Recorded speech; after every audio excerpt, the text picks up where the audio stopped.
Exponential technologies, disrupting every part of our lives, every business, every industry, and society as a whole.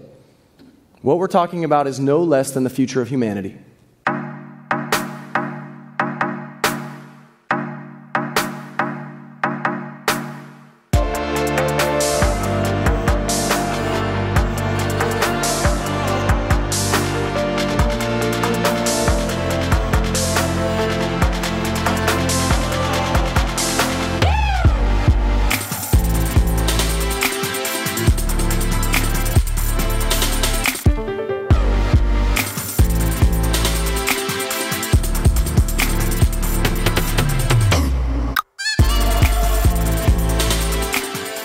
It's the Wild Wild West.